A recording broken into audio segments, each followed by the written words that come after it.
Boa noite a todos. Gostaria de agradecer aí a presença. Meu nome é Lidiane, sou vice-presidente da ANAD, diretora do Comitê de Mulheres.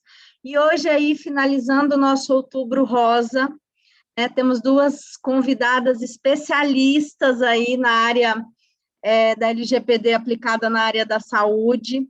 Então, queria inicialmente agradecer Maria Fernanda, Andressa, por ter aceitado o convite, por vir a brilhantar nossa noite, encerrando aí o Outubro Rosa com esse tema ligado à privacidade de dados, mas também trazendo essa questão da saúde para a mulher, né? Falando aí um pouco da questão do câncer de mama, ou do quanto é importante as mulheres se cuidarem, fazerem o autoexame, né? Divulgamos aí durante o mês algumas orientações, então não podia ser diferente a gente finalizar o Outubro Rosa, né, que encerra agora essa semana, com essas duas especialistas, para nos trazer um pouquinho do dia a dia delas, são consultoras, são especialistas em LGPD na área da saúde, para falar um pouquinho dos desafios, dos impactos aí na área da saúde, com essa lei que não é tão recente, já fez um ano, mas para muitas empresas ainda sequer sabem o que é. Então, a gente hoje vai descobrir um pouquinho de como isso está, como está esse mercado, quais são as experiências que elas estão vivendo, os desafios que elas estão passando. Então, boa noite, Maria Fernanda, Andressa, obrigada por ter aceitado o nosso convite. E aí, antes de passar a palavra para vocês, vou convidar a Mira, né, que é do nosso Comitê de Mulheres, agradecer aí a sua presença, Mira, seu apoio, né, nesse evento, e pedir para você ler o currículo dessas mulheres brilhantes, lembrando que a Andressa é da área de saúde, ela tem um diferencial, então vai poder falar um pouquinho desses dois lados. Conta para a gente, então, Mira, quem são essas duas mulheres? Então, boa noite a todos, né? Para mim é uma grande alegria estar aqui participando, contribuindo, né, com o evento da ANAD. E aí eu vou falar um pouco da Andressa Lourenço, né? Ela é bacharel em Direito, né? Na Estácio de Sá, pelo Rio de Janeiro. Ela tem experiência profissional como estagiária na Junta Comercial do Estado do Rio de Janeiro, na Procuradoria. Ela também tem cursos, né, de técnica em enfermagem, ela tem 10 anos de experiência, técnica em instrumentação cirúrgica, também tem 5 anos de experiência, curso na LGPD Experience 4.0, né, que tem que ser a professora Raquel Ridani, e Jurimetria e Saúde, ela participou na OAB São Paulo, LGPD para clínicas e consultórios médicos. Ela também tem, pegando aqui, ela tem também um curso, né, na TI Exames, na responsabilidade civil médica, e aí a outra pessoa que também aí veio para brilhantar essa noite é a Maria Fernanda Lira, advogada. Ela também é consultora em LGPD com experiências na área da saúde, coordenadora do grupo de estudo Mulheres da LGPD, e ela é fundadora, né, do escritório digital MFL Advocacia e Consultoria. Então, esse é o perfil das meninas. Muito obrigada, né? E bom evento para todos. Boa noite, Maria Fernanda. Oi, boa noite, Lidiane. Boa noite, Mira. Muito obrigada pelo convite. Muito obrigada a todos por estarem presentes. Espero que seja um bate-papo muito legal. Andressa, boa noite também, minha conterrânea aqui do Rio de Janeiro. Acho que a gente vai ter uma troca muito rica nessa noite de desafios, né, que a gente vem enfrentando com a LGPD na área da saúde. Espero que a gente consiga transmitir para vocês um pouco da nossa experiência e da nossa vivência, né? E a gente faça uma boa troca de conhecimentos aqui. Obrigada mais uma vez. Obrigada. Andressa? Boa noite, obrigada, Lidiane, obrigada, Mira, obrigada, Maria Fernanda, realmente obrigada a todos que estão aqui assistindo a gente, completando o que a Maria Fernanda disse, espero realmente que essa noite a gente possa compartilhar das nossas experiências na área da saúde, né, com a adequação LGPD, e também poder tirar as dúvidas do pessoal que possa ter alguma coisa em relação ao setor de saúde. Obrigada mais uma vez, gente. Obrigada a vocês. Gente, sem maiores delongas, eu vou para o que interessa, e aí vou começar com a Maria Fernanda, perguntando a ela, nesse contexto, né, da área da saúde, o que muda para as organizações com essa obrigatoriedade da adequação da LGPD? Qual é a maior mudança que você vê que se faz necessário dentro dessa área para que essa lei possa ser cumprida? Então, Lidiane, eu acho que a área da saúde tem um desafio muito grande, né? É uma área muito complexa, que ela engloba legislações muito específicas e, acima de tudo, ela tem a questão dos dados de saúde, que são dados sensíveis considerados pela lei e tem um tratamento específico, né, dado pela LGPD. Então, a área de saúde, muito provavelmente, quer dizer, muito provavelmente não, eu afirmo com certeza, é uma dos segmentos empresariais que certamente não tem como deixar de atender a LGPD, não tem como passar em branco a LGPD para os profissionais da saúde. Então, a partir de agora, né, de agora não, já tem a princípio, desde 2018, né, mas com a entrada em vigor em 2020, mas a partir de agora, que as pessoas estão se conscientizando mais sobre a lei, eu acho que a gente vai ter uma mudança gradual, gradativa,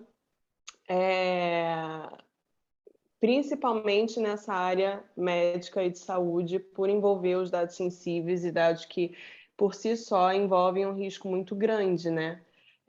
Se tiver algum incidente de dados, o risco dessa área é muito grande. Então, vamos ter aí nessas organizações uma fiscalização, assim, espero, muito forte pela ANPD.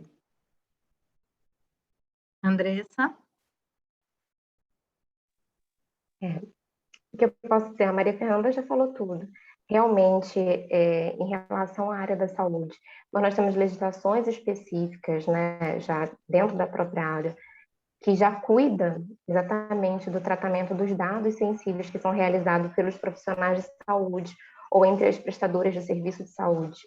Eu acho que a LGPD veio como um cuidado adicional às legislações que já vigoravam no próprio setor, em que já tentavam proteger de forma um pouco maior essa troca de dados, esse tratamento de dados sensíveis que existe no setor de saúde. E realmente, eu espero que seja uma coisa assim bem gradativa, mas que seja de forma consciente, pois acredito que as clínicas menores, elas ainda são um pouco resistentes em relação a se adequar à LGPD, a entender a importância. Não só as instituições que são maiores que precisam se adequar, as clínicas, os próprios profissionais autônomos que também fazem o tratamento de dados desses pacientes.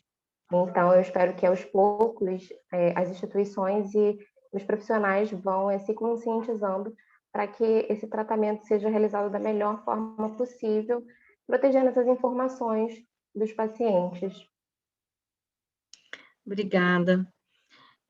Agora, já invertendo um pouquinho, eu queria conversar com a Andresa sobre o processo mesmo de adequação da LGPD. Eu queria saber se existe algum diferencial, se existem pontos, né? Você até agora apontou que já existem algumas legislações específicas para a área, mas quais são os pontos específicos em relação a uma adequação de outras empresas ou de outros segmentos aí?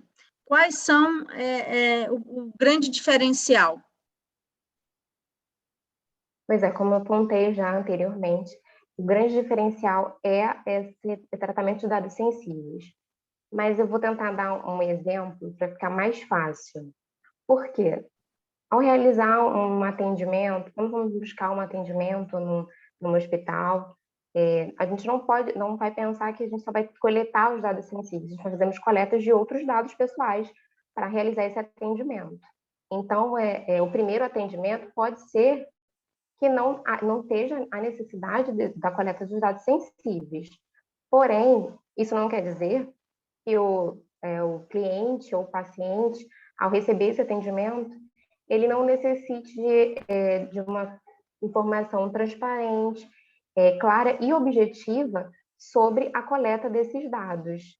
E, se possivelmente, esses dados vão ser compartilhados. Então, eu acho que o diferencial é exatamente esse. E também a questão de se o paciente ele vai ficar internado no hospital, nós vamos ter que observar o acesso às informações que vai ser coletado do prontuário, tanto físico, ou seja, do prontuário eletrônico. Que profissionais vão ter acesso a essas informações? São todas as pessoas, seja da parte administrativa, laboratório, médico, fisioterapia. Então, a TI vem aí fazer uma grande agregação junto conosco, né, junto com o encarregado de dados, junto com a parte de governança.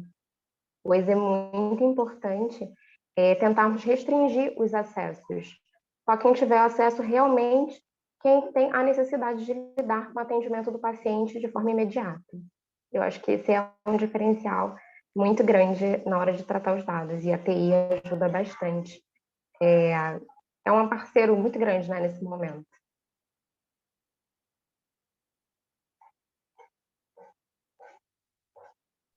Maria Fernanda, alguma coisa a acrescentar? Lidiane, eu acrescentaria na fala da Andressa um detalhe que eu vejo, né, com relação à LGPD. Ela é praticamente voltada para a área médica, né, para a área de saúde em si.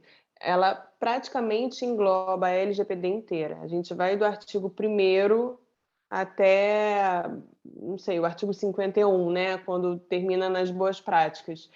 Depois são as fiscalizações da NPD e são questões mais regulatórias. Então, a área da saúde tem esse diferencial no processo de adequação. A gente tem dados sensíveis, que tem pontos específicos na lei, a gente tem dados de criança e adolescente, que tem pontos específicos na lei, a gente tem a observância de todos os princípios. O nosso único diferencial, praticamente, é a questão da base de dados, né? A diferenciação da base de dados. A gente tem uma base de dados diferenciada por conta mesmo do artigo 11 dos dados sensíveis, então são minúcias muito grandes na LGPD, voltado para a área de saúde, que a gente tem que observar. É praticamente um programa completo de LGPD. Eu costumo dizer que quem atua com a LGPD na área de saúde consegue fazer qualquer outro setor de empresarial, né? Qualquer outro segmento empresarial, porque é um pacote completo, realmente. Exatamente. E essa questão de serem, né, dados sensíveis, isso já está muito bem definido, traz uma responsabilidade muito grande em relação, não que os outros dados não tragam, né, mas são dados que podem, uma vez vazados, enfim, podem trazer sérios problemas para a vida daquele titular, né? Então, acho que tem uma responsabilidade muito grande do operador desses dados, do controlador desses dados, ali, né, no momento de tudo isso. E, Lidiane, nós temos aqui alguns comentários. O Eduardo Henrique, né, de Oliveira, ele disse o seguinte: veja um fator complicado a mescla de prontuário em papel, que acaba sendo mais vulnerável, quanto o acesso e o eletrônico, que já possui um controle de maior acesso. O Hilton da Silva também, Júnior, disse que outro diferencial é que os profissionais, de um modo ou outro, já têm uma relação de sigilo com os pacientes. E aí eu vou aproveitar até o gancho do Eduardo e já questionar exatamente isso para as meninas, aí fiquem à vontade quem quiser responder primeiro. Quais são esses riscos e as consequências caso haja um vazamento de prontuário médico, né? Como é que se dão isso? Se você chega numa clínica, a metade ainda é no papel, a metade né, já estão usando o digitalizado? Como é que são aí as recomendações para vocês nesses casos? Então, eu queria que vocês falassem um pouquinho sobre essa questão do prontuário médico.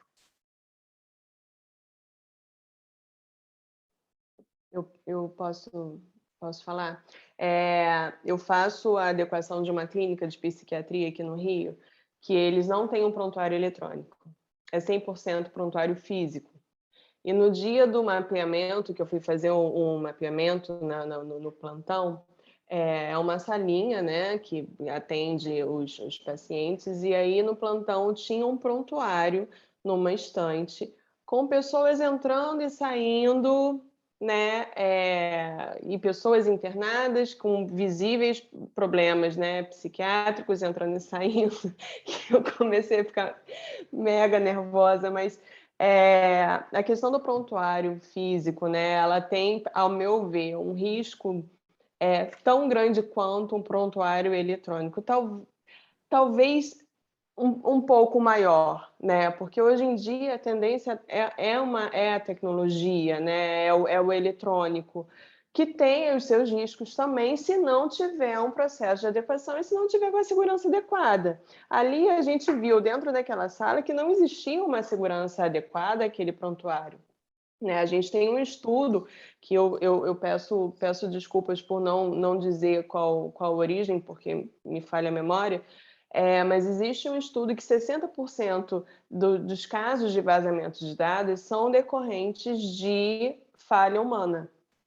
Então, assim, a gente tem, por um lado, né, uma vertente que acredita que os prontuários eletrônicos são mais seguros, mas são mais seguros se houver uma adequação, se houver uma segurança adequada a eles. E, por outra vertente, existe que os prontuários físicos seriam mais seguros nesse contexto, né?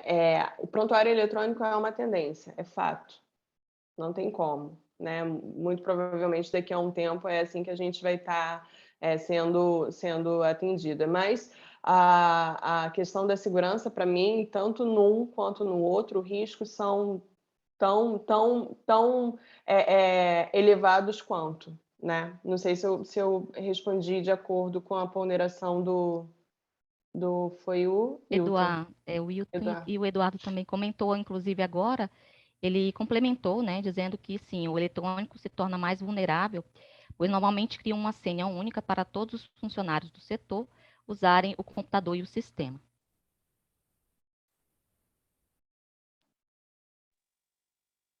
Aproveitando, foi o Eduardo que fez o comentário, Mira, em relação a isso. Olha só, Eduardo, falando por experiência, a questão de uma senha única para acesso ao prontuário, eu acredito que, não sei onde você tirou essa informação não procede, tá? A gente tem, sim, uma senha para acessar a máquina, que essa senha pode ser uma senha única, mas a senha para acessar o sistema em que tem o prontuário do paciente, pelo menos na instituição em que eu trabalhei, que na realidade é uma instituição pública, não é nenhuma instituição particular, o acesso é cada profissional, seja da enfermagem, seja fisioterapia, médico, cada um tem um acesso com senha única, é daquele profissional. Então, eu não tenho a senha do pessoal da fisioterapia, como o pessoal da fisioterapia não tem a minha senha, que é da enfermagem.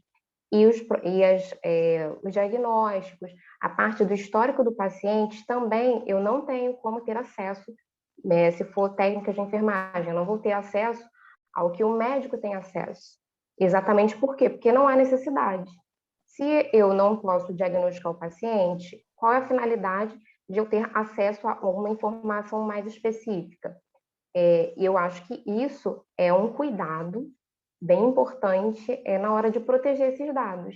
E sim, pode ser que algumas instituições não realizem esse cuidado, mas eu te digo, Eduardo, existem instituições que fazem esse cuidado e é importante. Além disso, também quero completar a fala da Maria Fernanda sobre a questão do prontuário físico e prontuário eletrônico. Eu acho que a importância realmente de ter o prontuário eletrônico eu diria que é por a gente ter um controle maior de quem pode ter acesso a essas informações.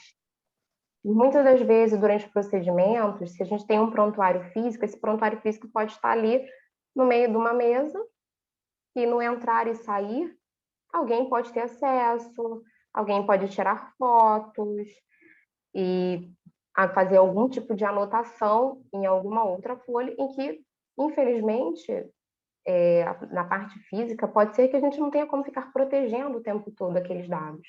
Então, a gente tendo um prontuário eletrônico, eu vejo mais segurança. E sim, para um processo de adequação, sem dúvida, se for um prontuário físico, eu indico sim que a pessoa possa, com o tempo, passar para o prontuário eletrônico. Desculpem. Possa sim tentar realizar essa troca para o prontuário eletrônico, exatamente por esses cuidados maiores.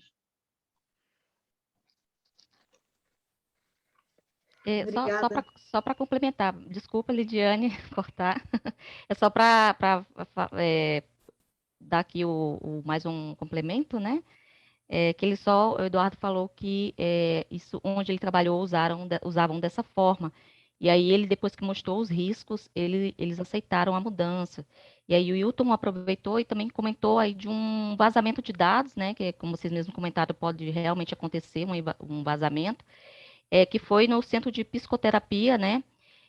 Vastaamo de Helsinki, na Finlândia, né? Ele disse que foi invadido ano passado e aí pediu falência no início desse ano. Ele deu um exemplo aí de um caso que aconteceu na Finlândia. E é isso mais.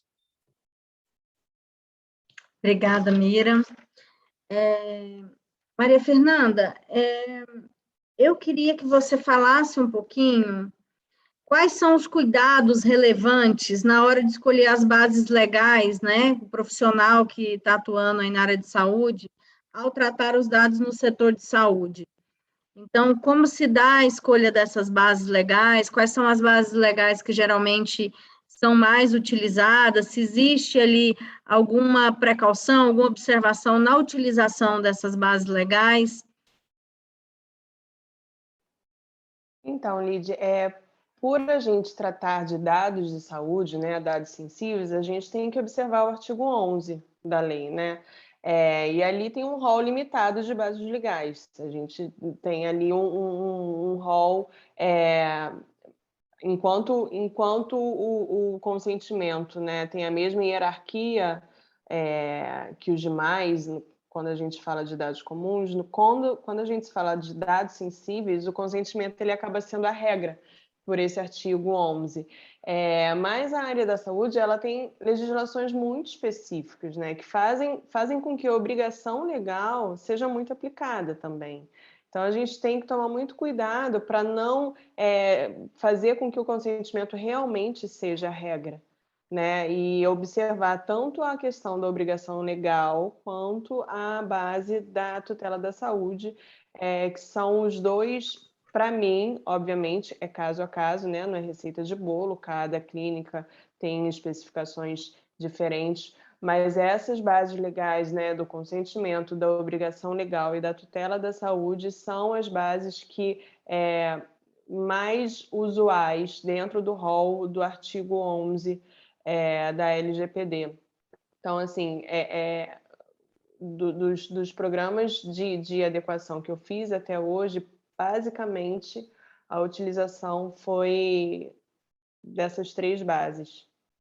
Eu não sei quanto a Andressa.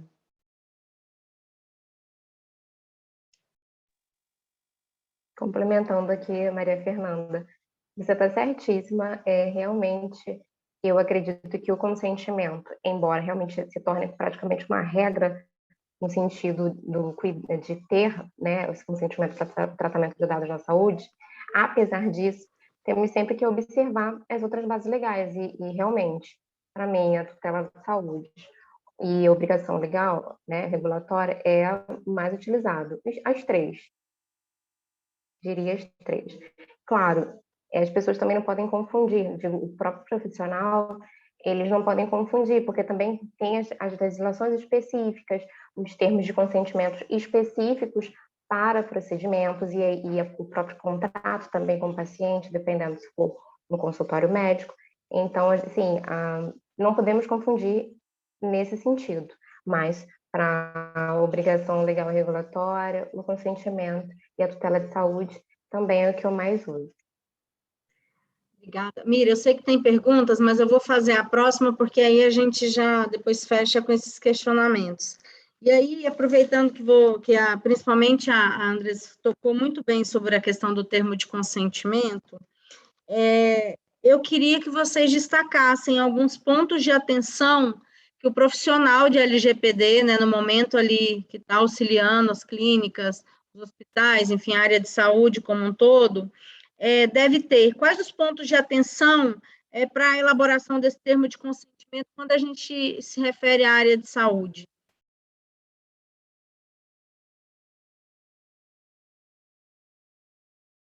Andressa? Então, olha, Lidiane, eu acho que o mais importante de tudo, as informações têm que estar claras, ou seja, a finalidade para que vai ser para o tratamento desses dados. Eu acho que tem que ser de forma bem objetiva, fácil do paciente ou do cliente, no caso, entender o que se dará, se vai ser compartilhado esses dados, por que esses dados vão ser compartilhados, qual é a necessidade desse compartilhamento, se vai se dar somente com uma prestadora de serviço, uma operadora de plano de saúde, e que aí a gente tenha o estabelecimento já de uma outra resolução já específica para esse padrão de troca de informações, se vai ser para marketing, se pode também ser para tutela de saúde, em algum caso específico de emergência, se o paciente estiver numa emergência. E, claro, para que tenha o cumprimento do contrato, no caso, se a pessoa for buscar um atendimento, para que ela tenha o cumprimento desse atendimento, do atendimento médico, ela precisa consentir essa manipulação, esse tratamento, essa coleta de dados. Pois sem a coleta de dados não vai ser possível realizar aquilo que a pessoa foi buscar.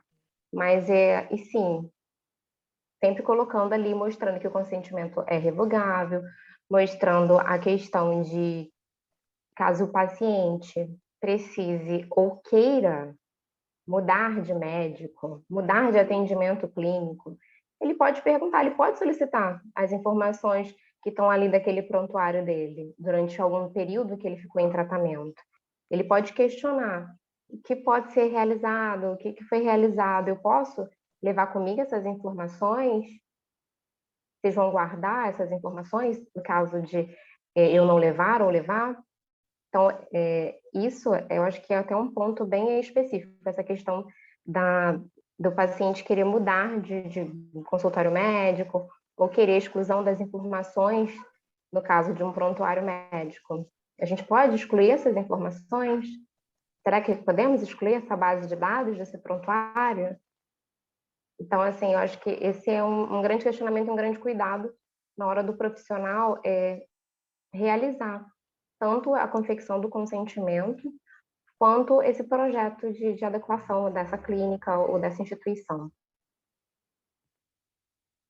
sei se a Maria Fernanda quer fazer algumas... Nos conte aí sobre o termo de consentimento, Maria Fernanda. Quais são os grandes pontos de atenção aí? Então, o termo de consentimento, né, para gente que atua na área médica, obviamente ele tem que ser específico e destacado, porque assim determina a lei, né? Cada finalidade é um termo de consentimento diferente. Eu tenho uma clínica dermatológica que ela faz procedimentos, né, estéticos. Então, se vai fazer um peeling, é um consentimento. Se vai fazer um laser, é outro consentimento, né? Elas ficam loucas porque a paciente chega lá e aí sai com 5 termos de consentimento, mas é assim que tem que ser feito. Eu só acredito, né, que mais uma vez, fortalecendo o que a gente tinha dito anteriormente, que o consentimento na área de saúde é uma base legal muito, muito perigosa de ser usada, né? Porque por conta da revogação, da possibilidade de revogação. E nem sempre, como a Andressa falou, a gente pode revogar. Né? A gente não pode revogar o tratamento de dados em um prontuário médico, por exemplo. Né? A gente tem uma obrigação legal. Então, muitos médicos, né, principalmente o médico pessoa, o profissional liberal, o médico que tem um consultório, ele tem, pelo que eu tenho ouvido, né, eles simplesmente estão fazendo um termo de consentimento, dando para o paciente, se dizendo adequado à LGPD, e não é assim. Então, o termo de consentimento, logicamente, ele é uma base legal importantíssima. Ele é uma base legal que tem que ser muito específica para algumas finalidades, né, que muito específicas. Cada finalidade tem que ter um termo, esse termo tem que ser destacado, tem que ser específico àquela finalidade e, logicamente, não é para toda e qualquer situação que se usa termo de consentimento. Então, a gente tem que ter um alerta, nós profissionais, né, a gente tem que dar esse alerta aos médicos, né, aos médicos que eu digo, os profissionais da área de saúde, que não é termo de consentimento que vai fazer com que ele esteja adequado à LGPD. Então, essa é a minha observação e essa é a nossa missão como profissionais, né, que a gente atua nessa área como profissionais, para que não permita essa crença de que agora tudo é termo de consentimento. É isso. Exatamente, meninas. Acho que é a nossa missão. Mira, tem 2 questionamentos um pouco aí sobre esses assuntos. Você poderia fazer para a gente? Posso sim, Lidy. Bom, tem uma pergunta, né, do Wilton, que é: uma consulta médica tem por base legal o consentimento ou a tutela da saúde?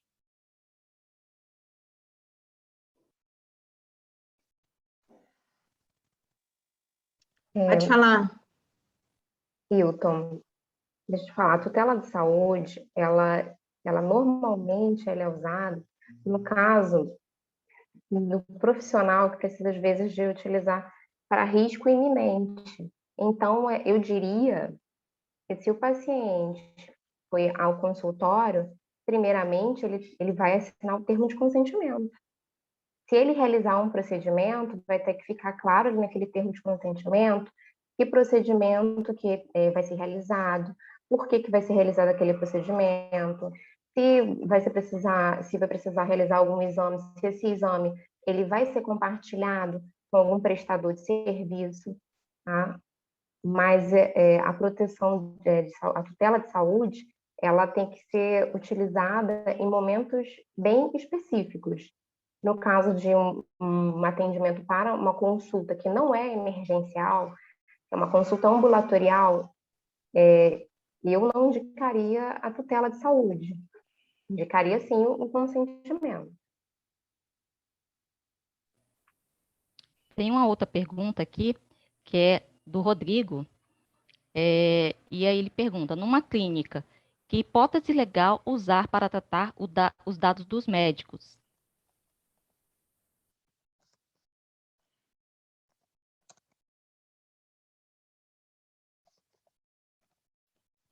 Maria Fernanda? Rodrigo, eu só queria entender, seriam os dados dos médicos como funcionários, é isso? É essa a pergunta, Mira? Dados pessoais dos médicos. Sim, os dados pessoais do médico. Então, eu volto ao exemplo dessa clínica de psiquiatria que eu tenho, que eles têm um arquivo com todos os dados pessoais, currículo, como é que fala? Diplomas, certificados de residência, tudo eles têm arquivado lá dos médicos que trabalham nessa clínica de psiquiatria. Aí é uma questão mais de RH, né, de recursos humanos. A meu ver, a base legal para esses médicos, para o tratamento de dados desses médicos para contratação é o consentimento, tá? Então, para mim, nessa hipótese, sim, é o consentimento, até porque ali a gente não está tratando, na maioria das vezes, de dados sensíveis. São dados pessoais daquele funcionário que está entrando na empresa para prestar o serviço. Muitas vezes, né, essa clínica que eu faço a adequação, a gente restringiu bastante os dados coletados para a contratação, né? Então, a gente, por exemplo, antes eles pediam tipo sanguíneo do médico, o que faz um pouco de sentido por eles trabalharem numa clínica de psiquiatria e qualquer acidente que ocorra ali e, eventualmente, né, infelizmente ocorre, de brigas, né, entre pacientes, e aí o enfermeiro tem que intervir, e aí se machuca e tal. Então, eles colhem, por exemplo, o tipo sanguíneo. Então, quando a gente a gente tirou esse dado, né, no preenchimento da contratação, o dado de tipo sanguíneo, e deixou isso para uma coleta gradual, eventualmente, se necessária. Então, para mim, é o consentimento. Mas, desculpa, deixa eu só voltar aqui. Se você está falando de dados para contratação, já está claro que é contrato, né? O problema é quando não tem um contrato, quando o médico é um prestador de serviço sem contrato. Ah, sim. Não, então tá, então desculpa. Nessa clínica específica, o médico é um prestador de serviço sem contrato. Eles não têm essa vinculação. Então, porque eu usei o exemplo da clínica, né? Então, nessa minha clínica, a gente usa o termo de consentimento. Tem mais uma última pergunta, a gente deixa para o fim, Lidy, ou posso dar sequência? Pode dar, amiga. Tá bom. Bom, a dúvida aqui é da Melissa, e ela pergunta o seguinte: em clínicas, tem-se médicos que prestam serviço, seja na modalidade de PJ, como pessoa física. Na prática, sem contratos formalizados. Na hipótese de que a clínica contrate serviços para adequação de LGPD, como ficam esses profissionais da saúde e os médicos? Aí ela faz aqui duas ponderações. Deverá ser realizada uma adequação individual para cada médico, ou 2, apenas um termo de responsabilidade é válido. Ela botou aqui uma observação: o sistema utilizado, o computador, a secretária são fornecidos pela clínica. Mas sabemos que dentro do consultório é o médico que determina quais dados serão coletados, que por sua liberalidade poderá utilizar seu celular próprio. Enfim. Muita informação. Boa noite. Melissa, realmente muita informação, como a Lidiane falou.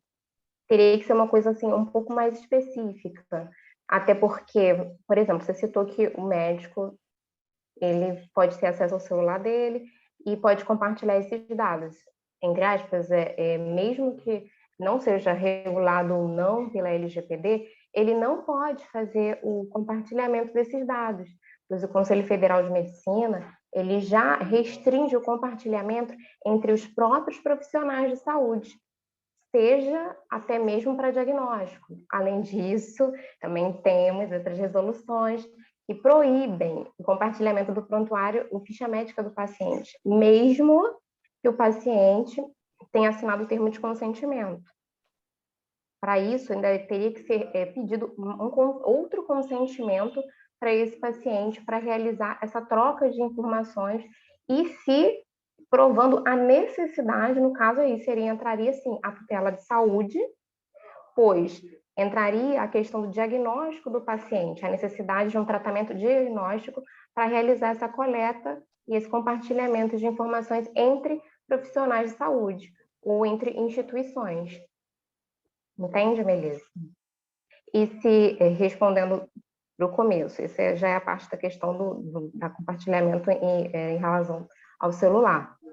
Em relação à instituição em que esses médicos trabalham, o que seriam, mesmo esses médicos sendo PJ, né, não sendo contratados, não sendo colaboradores daquela instituição, eles ainda vão ser operadores, eles vão ser os operadores de dados. E sim, um termo de responsabilidade eles vão ter que trabalhar sobre o comando do controlador, que é a instituição em que eles prestam serviço. E também, sim, realizar alguns cuidados específicos para esse compartilhamento de informações dos dados dos pacientes. Não sei se eu respondi exatamente. A situação seria assim: eu fui contratada por uma clínica. Essa clínica possui diversos profissionais, médicos, os quais, por sua liberalidade, são controladores, porque eles vão estar pedindo dentro do consultório aquelas informações das quais eles entendem necessárias, certo? A adequação, ela fica em nome da clínica, que é a minha contratante, e daí eu só firmo termos de responsabilidade com cada médico, cada profissional, ou como cada médico, que pode ser um PJ, eu tenho que fazer uma adequação para cada um desses profissionais. É essa a minha dúvida em específico. Então, Melissa, na realidade, o controlador é o teu contratante. É a instituição em que, no caso, eles se alocam para trabalhar. Mas o médico não seria um controlador de dados também? Não, ele não seria um controlador de dados. Mas ele o médico seria... não pede dados sensíveis? Sim, mas ele figuraria como operador. Entendeu? Ele figuraria como operador. Mesmo ele coletando esses dados independente da clínica? Não, independente da clínica? Então, eu não entendi. Assim, uma clínica que tem Gente, vários profissionais. Não dá para fazer consulta particular. Vamos, assim, objetiva a pergunta. Não estou fazendo consulta particular. É uma pergunta pertinente por causa justa essa questão de controlador e operador. Mas, então, tudo bem. Obrigada. Nada. Vamos continuar. Não, obrigada. Continuar. Eu queria pedir para a Maria Fernanda para poder comentar um pouco com a gente sobre a questão do sigilo dos profissionais da saúde e o compartilhamento dos dados diante da LGPD. Como é que se dá essa questão?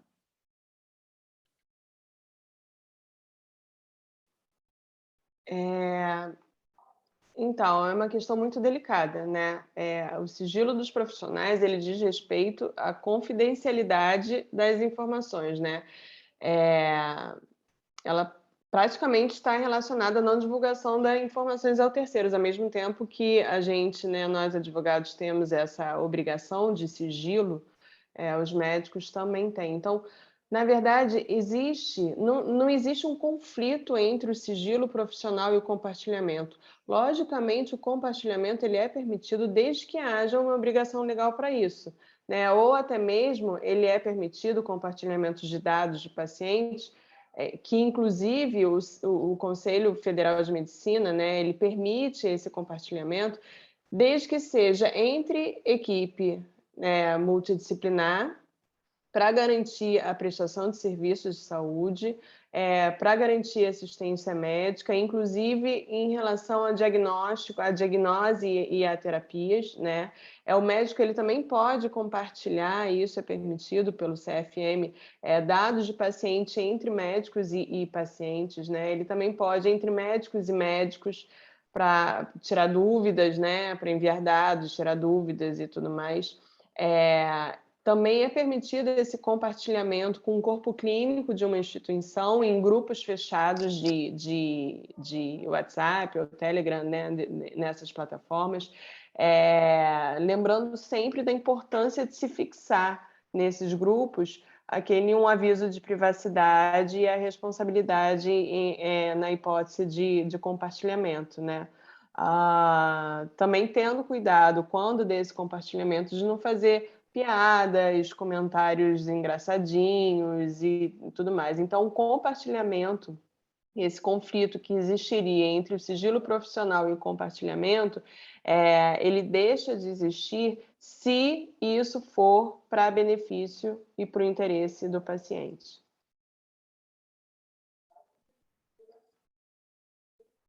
E aí, Andressa? A Fernanda falou tudo, a Maria Fernanda falou tudo. Exatamente, até anteriormente eu mencionei isso, a questão do compartilhamento ser, sim, em casos de diagnóstico, em casos, né, de que vai realmente ajudar o paciente, ser permitido pelo Conselho Federal de Medicina. E a questão também do grupo de WhatsApp, Telegram, é importante e o Conselho Federal deixa bem específico que tem que ser só profissionais médicos.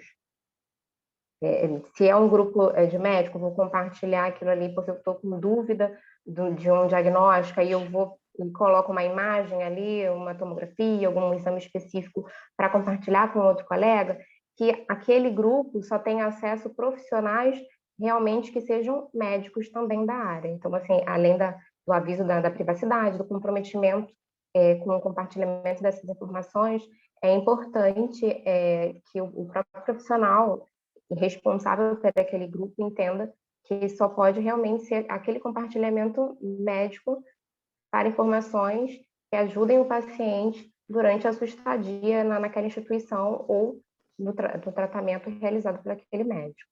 Além disso, em questão de prestadores de serviço, entre médico e prestadores de serviço, é possível até mesmo em questão de análise de exames laboratoriais, a gente precisa saber desse exame, então a gente pode fazer esse compartilhamento para o próprio tratamento do paciente entre a instituição e a operadora de saúde, que seria obrigação legal regulatória, mas como a gente tinha falado anteriormente, a gente tem o padrão TIS, né, que é o padrão de troca de informações realizado pelas operadoras de saúde e planos privados. Então, assim, essa questão do conflito realmente do sigilo e do compartilhamento de informações só se daria se não houver necessidade, uma finalidade específica, que é o paciente, que é a cura daquele paciente. Ou seja, a gente tem sempre que respeitar a finalidade para compartilhar aquele dado. Perfeito, obrigada.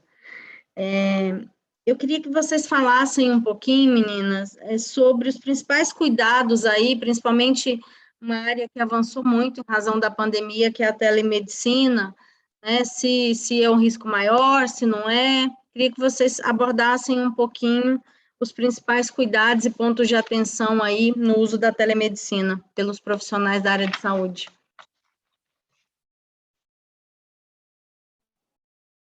Posso começar? Por favor. Então, a telemedicina, ela foi prevista, né? Ela está prevista desde 2002 pelo CFM, né? Então, ela não veio com a pandemia. Então, desde 2002, a gente já tinha resolução prevendo a possibilidade de telemedicina, mas elas eram utilizadas apenas para casos emergenciais, né? Com a pandemia, no ano passado, o Ministério da Saúde permitiu, então, que temporariamente pudesse ser feito o uso da telemedicina, tirando a exigência, então, para casos emergenciais, né? E uma lei que, salvo engano, foi de abril do ano passado, de 2020, ela dispôs também sobre o uso da telemedicina.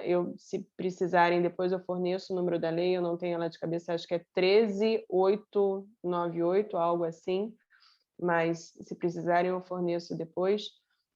E aí essa lei também é uma lei do ano passado que ela permitiu o uso da telemedicina enquanto perdurasse a pandemia, né? Mas eu vejo a telemedicina como um caminho sem volta. É uma tendência muito forte dos profissionais de saúde e que deve, a partir de agora, né? Eles devem ficar bastante atentos e ter bastante cuidados, né? Com esse atendimento. Então, como o atendimento é à distância, eu visualizo alguns requisitos, né? Eu oriento alguns cuidados que são necessários, né? Para que sejam tomados. Primeiramente, eu vejo como a necessidade do médico colocar todas as informações naquela consulta, muito embora ela seja gravada, no prontuário médico, tá? Então, assim, a observância do princípio da qualidade dos dados é essencial, a observância do princípio da adequação, da mesma forma, a observância da segurança dos dados também, ele tem que estar sempre atento, tanto em relação aos dados do paciente, né? Mas também com relação ao ambiente em que ele está. Acho que o Márcio colocou 13989, isso. Tanto com relação ao ambiente que ele está também, sempre fornecer de maneira transparente para o profissional as informações de como profissional não, gente, desculpa, para o paciente, as observações, as informações de como são tratados aqueles dados, ter o cuidado de sempre usar um fone de ouvido para que o que está sendo dito pelo paciente, né, não seja externado numa sala. Então, o uso da telemedicina que, na verdade, eu estou dando exemplo de teleconsulta, porque a telemedicina tem teleconsulta, televigilância, radiologia, né? Uma modalidade, tem várias modalidades. Então, é uma observância que eu acho que os profissionais agora precisam ter, por ser uma tendência, muito embora acabe a pandemia, muito provavelmente a telemedicina vai permanecer sem a exigência que existia até então pelo CFM da emergência.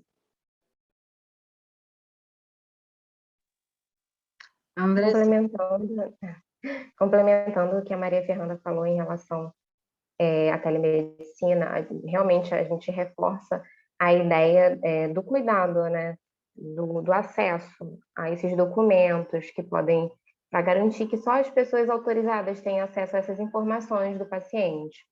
Um exemplo, uma boa ideia seria o rastreamento das atividades realizadas com esses dados, modificação, cópias, compartilhamento. Isso acho que é um cuidado bem importante, exatamente pela questão dos dados sensíveis, que também podem ser armazenados pelos prestadores de serviço. Então, eu recomendaria, além de tudo que a Maria Fernanda falou, recomendaria essa parte um pouco voltada para a segurança da informação também. Perfeito.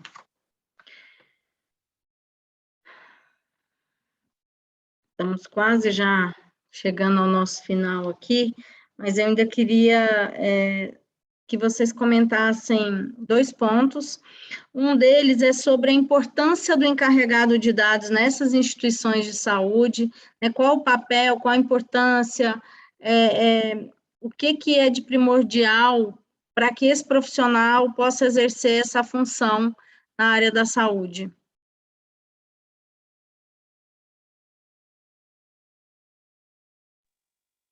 Maria Fernanda? Então, pode ser, Andressa, pode começar. Eu acho que o encarregado de dados na organização de saúde, eu acho que é muito mais do que fundamental. As questões organizacionais, de governança, além dele, ele é a peça de ligação, né, entre os agentes de tratamento, titular de dados e a LPD. Então, a gente já vê, desse lado, a importância que ele tem. Mas ali dentro da instituição, ele serve, né, como um cuidado assim, específico durante os processos, a conscientização do tratamento desses dados, que vai além da recepcionista até a mais alta administração, sempre envolvendo ali o cuidado desde a concepção, né, o privacy by design ali, né, desses dados é muito importante. Eu acho que o encarregado ele tem que absorver esse cuidado, e exatamente pela complexidade do tratamento de dados dessa área. Então, vai ser uma coisa muito contínua. E eu acredito que a questão do monitoramento e as boas práticas vai ser assim, de importância vital para que realmente esse projeto dê certo, que essa adequação vá para frente. E que a ideia de manter a instituição fora das sanções administrativas e judiciais, dos prejuízos que podem haver de um incidente de segurança ou de algum problema relacionado ao próprio colaborador que pode não entender a importância do cuidado desse tratamento de dados do paciente. Então, eu acho que o encarregado, ele se torna uma peça-chave durante todo esse processo.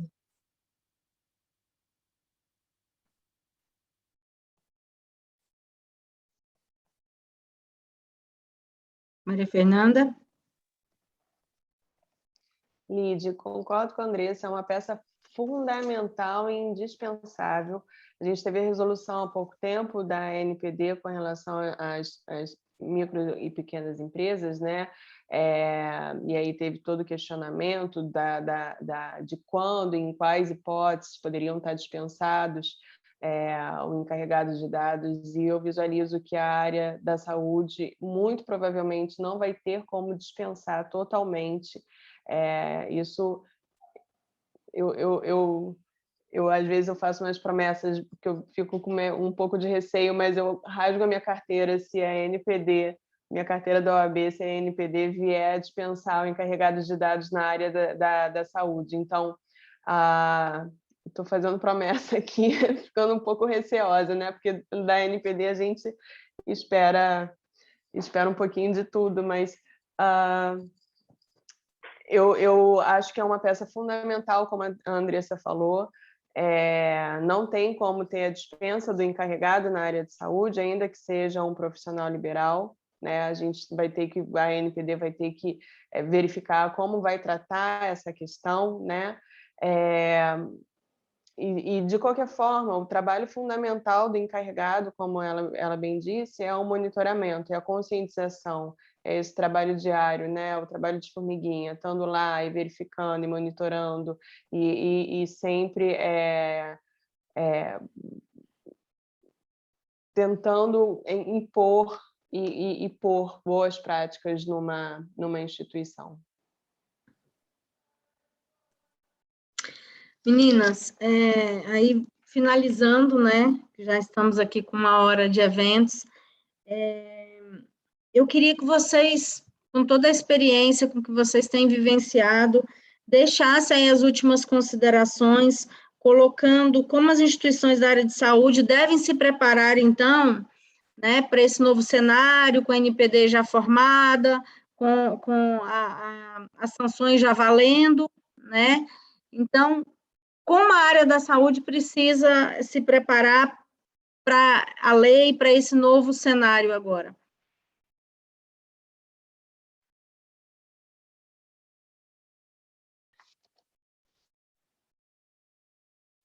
Posso, Lídia? Por favor. Eu acho que todo cuidado é pouco, né? A gente tem umas frasezinhas que a gente costuma utilizar em programas de adequação, do menos é mais, todo cuidado é pouco, e na área da saúde a gente tem que colocar isso ao cubo, né? São dados muito delicados, são dados sensíveis pela sua natureza, são dados que, se vazados, né, se ocorrer um incidente, os danos, né, o Wilton, salvo engano, deu um exemplo de uma clínica de psicoterapia na Finlândia que faliu realmente por conta do vazamento, né, houve uma extorsão, inclusive, do hacker com os pacientes, né, exigindo dinheiro para não vazar a clínica, o prontuário dos pacientes. É uma questão muito delicada e que a gente tem que estar muito atento. Então, eu acho que para a área da saúde, todo cuidado é pouco. A gente tem que ser muito, muito, muito cauteloso, né? Um programa de adequação numa clínica médica ou odontológica, de nutricionista, enfim, de qualquer uma das áreas, ela exige um cuidado extremo, tanto de quem está fazendo, quanto dos funcionários que vão receber aquelas novas orientações, né? Novas rotinas de trabalho. Mas é um desafio muito gratificante, é muito bonito, eu acho, o programa de adequação na área de saúde, assim como é a área de saúde, né? Porque a gente vê, é um programa absolutamente completo. Então, a gente colocar em prática a LGPD do início ao fim. Eu acho isso muito legal. Complementando aqui o que a Maria Fernanda falou, é exatamente isso. Realmente é muito bonito a gente começar a utilizar ali a legislação praticamente toda e tentar, né, manter essa ideia de mudança de cultura.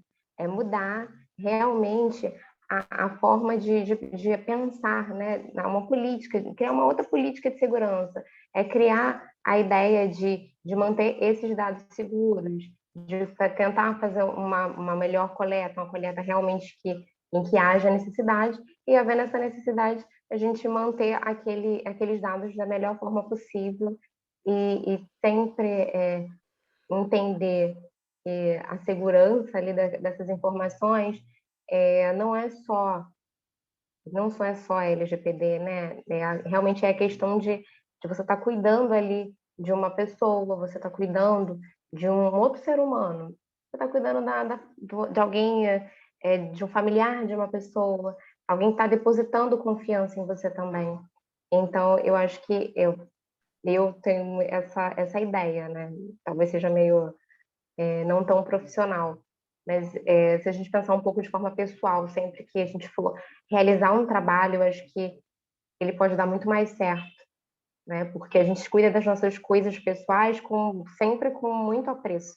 Então, se a gente utilizar esse mesmo cuidado para passar essa informação para essa instituição, para esse consultório, para esse profissional, tenho certeza que a ideia da LGPD, da proteção de dados no setor de saúde, vai ser realmente bem eficaz. Obrigada.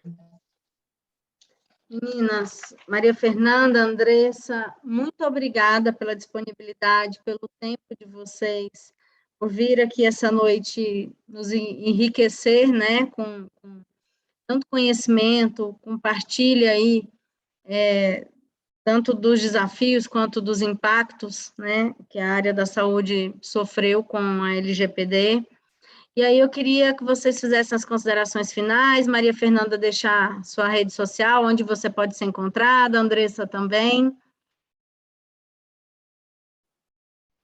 Lídia, eu que agradeço, Lidiane, muito obrigada pelo convite. Mira também, muito obrigada. A todos uma boa noite, obrigada por estarem aqui, por poderem, né, acho que foi realmente um debate muito rico a participação de vocês.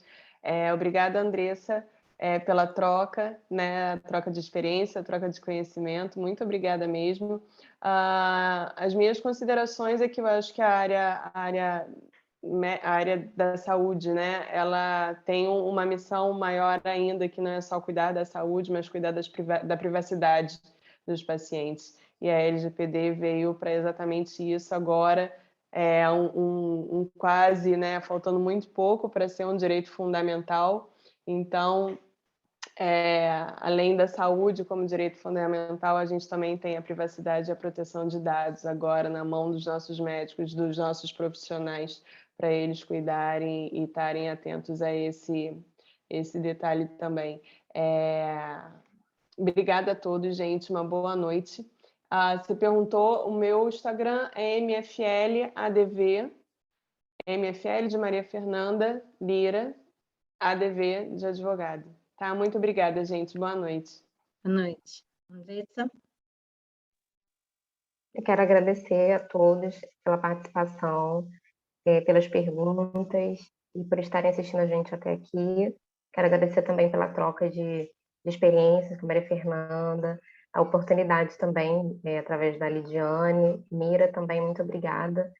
E em questão, em relação à área da saúde, a LGPD realmente é isso, é a privacidade, é realmente ter o cuidado com a privacidade do paciente. Não só do paciente, mas nós todos também podemos ser pacientes em alguma situação e ninguém quer ter a sua privacidade exposta. Não é só os dados, pois os dados sensíveis são informações que podem causar, às vezes, até constrangimento em determinadas situações.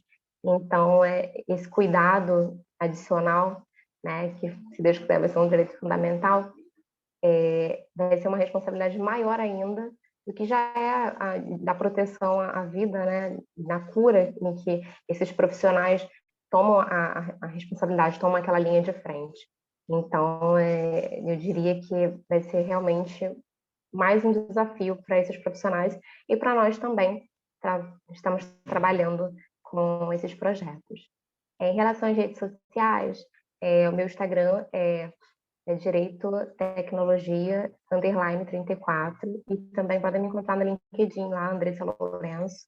Estou aberta sempre a perguntas e quem também quiser alguma consulta ou trabalho. Obrigada, meninas. Obrigada a todos. Boa noite. Boa noite. Mira, obrigada pela parceria, por ter aceitado o convite aí de nos apoiar essa noite. Gostaria de agradecer a todos pela participação, pela interação, pelas perguntas, e nos vemos aí no próximo evento da ANAD. Grande abraço a todos.